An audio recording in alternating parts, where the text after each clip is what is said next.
میں ضلع اٹک سے آیا ہوں. اچھا کیوں آئے ادھر؟ میں عمران خان کے جلسے میں آیا ہوں, علی گنڈا پور سے. اچھا اس کے جلسہ پچھلے دن علی امین گنڈا پور نے بہت اعلانات کی کہ جو بند لنگر خانے تھے, صحت کارڈ تھا, وہ دوبارہ بحال ہوں گے. صوبے میں جو گیس کا لوڈ شیڈنگ تھا, بجلی کا لوڈ شیڈنگ تھا, وہ دوبارہ ٹھیک ہو جائیں گے. آپ اس کو کیسے یہ لوگوں نے خوش اس حوالے سے؟ اس پہ بہت زیادہ خوش ہوں. اس پہ یہ لنگر خانے کھل گئے, غریبہ جا کر وہاں کھانے کھائیں گے. جو صحت کا کارڈ ان ظالموں نے لیا تھا, وہ صحت کا کارڈ بھی واپس کر دیا ہے.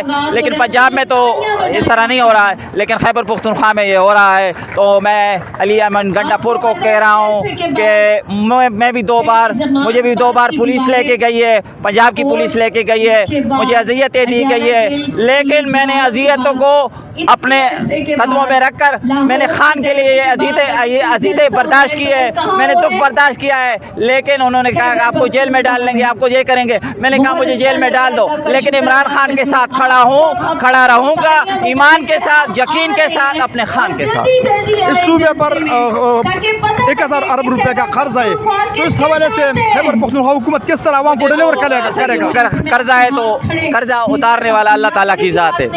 چلتے ہیں تمہیں پاؤں کے گل چاک نہ جائے, چلتے ہیں تمہیں پاؤں کے گل چاک نہ جائے. غلامی کے اسیروں کی یہی خاص ادا ہے, ہوتی نہیں جو قوم حق بات میں یکجا, اس قوم کا حاکم ہی فقط اس کی صدا ہے. آخر میں اے میرے دیش کے لوگوں شکایت کیوں نہیں کرتے, اے میرے دیش کے لوگوں شکایت کیوں نہیں کرتے, تم اتنا ظلم سے کہ بھی بغاوت کیوں نہیں کرتے, یہ جاگیر لٹیرے کیوں چنے ہیں تم نے, تیرے جیسے حکومت کیوں نہیں کرتے. پاکستان زندہ باد, عمران خان زندہ باد, پاک آرمی زندہ باد.